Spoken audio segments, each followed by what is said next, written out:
I don't care about the declining birth rate around the world. I really don't. I really don't. Let's dive into more, but let's start off with this comment. I've gotten a couple of comments that read something like this, but I really like the way that this one is worded. A lot of the other ones are mostly just angry men being like, one guy actually said, 200 million years of evolution ends with you. And I go, oh my God, this is important. Stop. So anyway, outside of that ego boost, let's dive into this. And I've got some studies and I've got some research to hit y'all with, but let's dive in first. So first, this commenter is responding to a video that I had about a regretful parent talking about how parenthood is not what he thought it would be. It's not what he thought it would be. For those of you who are new here, I talk a lot about the joy of choosing to be child-free by giving a more well-rounded view of what that looks like. So that's what the start of this is commenting on. Let's read together. Asking questions is extremely important, as you said. He seems like he was on the fence about having children and just allowed his wife to make the decision. Not good. True. Very true. And now we're moving on to this next point. A great question more humans should ask is, what is the sole purpose of humans on Earth and why does it need to continue? We are already almost 9 billion people, and what other purpose do we serve other than attempting to solve the issues we cause by being here? There's too many of us, one. There's too many people on Earth, one, point blank, period. If you look around at all the other species that are being killed off by the amount of humans that there are on Earth and the amount of resources that we consume, that we destroy, that we abuse, like there's too many people. And personally, it just kind of makes sense that we've reached this critical mass where more women now are making the choice to be child-free. We're seeing the bottlenecking of resources. There are so many food documentaries that talk about how we are running into a problem when it comes to food. Food, water, like it's bad. It's very bad. I could do an entire other video on that if you would like. Just let me know in the comments. But let's talk about, it's very lightly mentioned here, but I want to dive more into the growing gender divide, the gender chasm at this point that is really pushing a lot of people being women, non-binary people that can choose to have children, to choose to be child-free. Because it's not all, but a lot of it is political. So let's talk about it. The Hill came out with an article about this topic in 2002. So this is not a new conversation, but I think that this article has hit the mainstream in a way that has really invigorated this ongoing trend, especially with what's going on around the world. And now countries are starting to get concerned because they're like, oh my gosh, who's going to do our free labor? Who's going to take care of our old people? You have the finances. You have the finances. You're funding wars, you're funding genocides, you're funding all of these things. Like, you have the finances. There are a handful of people that have the majority of the wealth in the world. There's money to take care of the old, to take care of it. There's money for all of these things. You just want an increased labor force, free labor force. It's giving capitalism. Anyway, this article by the Financial Times is called New Global Gender Divide is Emerging. It's not emerging. It's just more obvious now. But let's dive in. In countries on every continent, an ideological gap has opened up between young men and women. Tens of millions of people who occupy the same cities, workplaces, classrooms, and even homes no longer see eye to eye. In the US, Gallup data shows that after decades where the sexes were each spread roughly equally across liberal and conservative worldviews, women aged 18 to 30 are now 30 points more liberal than their male contemporaries.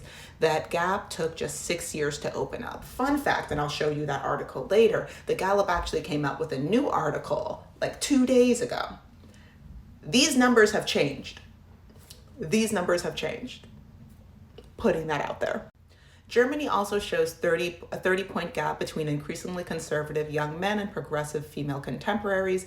In the UK, the gap is 25 points. In Poland, just last year, almost half of the men between age 18 to 21 backed the hard-right Confederation Party, compared to just a sixth of young women of the same age. Now, these are all European countries. We're gonna talk more about countries of other more melanated complexions, countries filled with people of color, because this is not just a European thing. This is not just a thing in the West. This is a thing that is taking over the world because women all over have had this global awakening of, oh, y'all don't care about us. We need to aggressively care about us, because what a lot of men, and this is another article that I'll be bringing up shortly, politics is just a talking point for a lot of men because it doesn't really affect a lot of you personally, or you think it doesn't affect you personally, because politics is everywhere. It's everything. Everything is political. And the more intersectional your experience is, the more that you feel the hard knock of politics in your life. And women across the world have been feeling this more and more as time goes on. Let's continue on. So you can't quite read it up on top, sorry about that, but the wide ideology gap is opening up between young men and women in countries across the world. So let's start off with South Korea. Women in South Korea have been standing on business. And I love you all for doing that. I appreciate you all for showing us the hard swing in the way of choosing yourself. Look at this. The men have gone off the board. They've gone off the board in when it comes to conservatism. And there's a lot of South Korean content creators, a lot of South Korean journalists, women particularly that have been talking about the social and political politics of what's been going on here. I think recently the South Korean government said that for every woman that they've been trying to entice women to give birth, I think it's like $750 they'll give per month for the first year of the child's life, and then it ends after the first year, trying to incentivize women to give birth. So that's about $9,000. That's about $9,000. So more and more women are saying absolutely not, no thank you, goodbye. And then more and more men are getting more angry and angry and angry. Clearly, look at that, off the charts. Now, this study was done in January. I want to say this article was released in January 25th. I don't know how much further these divides have gone, especially with there's so much politics that are currently in our face right now. So it wouldn't surprise me if you see how these arrows are in motion. They're in motion, like they're going bloop and bloop. I'm curious if in the past month anything's changed. Anyway, so yeah, this is what's going on with women and men in the United States. Now, men are at this really critical point where they're getting ready to deep dive, nosedive into possibly a land of no return. Who knows? Dating is a nightmare in the United States. And this is talking as somebody who has had very pleasurable dating experiences, but I'm still single, and I've chosen to be single because while a lot of the men that I've dated for short periods of time are great for short periods of time, they are lacking what is necessary for a long-term, healthy, committed relationship. Bang, bang, boom. Women are requiring more. Let's go to Germany. Now, the men are the men's arrow, it's kind of looking like it's trying to stabilize itself, but it's still going down. And then you have the UK. We're sure both men and women have gone up towards liberalism, but still women are significantly higher than men, and the men's arrow is facing downward. Come on. I'm a little mad right now because I've recorded so much and then it all got deleted, so we're starting over again. Outside the West, there are even more stark divisions. In South Korea, there is now a yawning chasm between young men and women, and it's a similar situation in China. In Africa, Tunisia shows the same pattern. Notably, in every country, this dramatic split is either exclusive to the younger generation or far more pronounced there than among men and women in their 30s and upwards. But that is still insinuating that there is a difference in older generations. It's just more pronounced in the younger ones. The Me Too movement was the key trigger, giving rise to fiercely feminist values among young women who felt empowered to speak out against long-running injustices. That spark found especially dry tinder in South Korea, where gender inequality remains stark and outright misogyny is common. Women started to look around, and we were able to communicate not just with the people in our immediate circles, but with people across the world and say, you're seeing this too. And then the women say, I am seeing this. You're seeing this too. And then Me Too happens, like, oh my gosh, that happened to me. And then women all over the world are saying, oh my God, that happened to me too. And then everybody got sick and tired of this because there's only one common factor. Because there's one common factor in this chaos. In who is committing these crimes against women. And we said, enough is enough. We're shutting down. We're shutting down this factory. We're gonna focus over here, because clearly when we center you, and when we are forced to be in society that centers you, this is the kind of crimes that are committed against us, our bodies and our well-being. So obviously there is going to be less births happening. If women were treated better, not just in like intimate relationships, but also by medical boards, by also by just like the medical industry, which unfortunately it is, the conglomerate that is medicine worldwide, especially for more melanated women. If we were given social support, if we were financially compensated for the wonder and the wildness that is being happened upon our bodies, we might not be here, but here we are. Here we are. Now, the BBC, because I love myself a documentary, love and adore myself a documentary.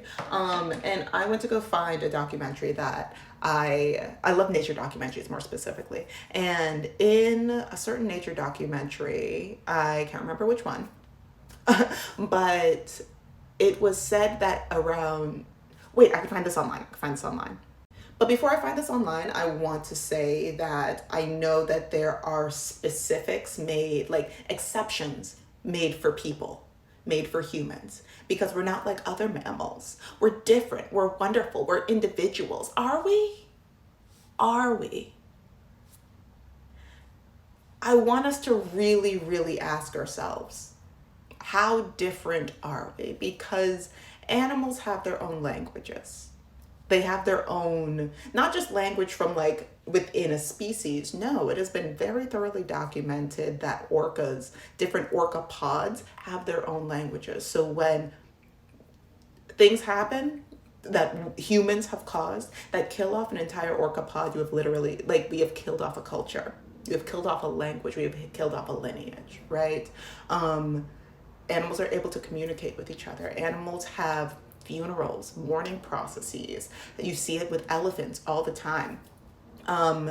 Certain animals have abilities that we can't, and they use those abilities that we can't see, hear, participate in to further communicate with each other, to build bonds when it comes to mating, community. All of these things. Our closest animal relative are bonobos, and they live vastly different lives in vastly different communities than we do. They live in matriarchal systems, and they thrive in those matriarchal systems. And here we are. Here we are. So yeah, we're different, but is it better? Let me pull up the article now as we keep this in mind.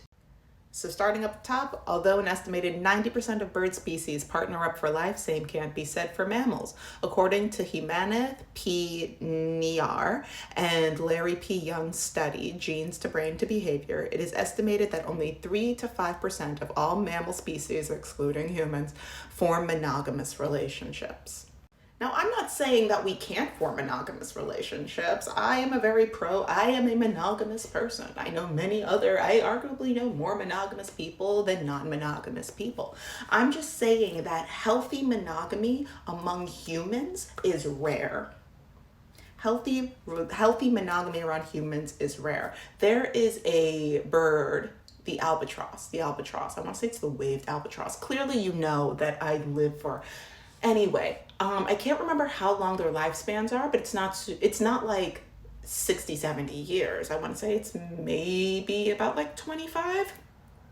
20 of those years are spent with the same partner.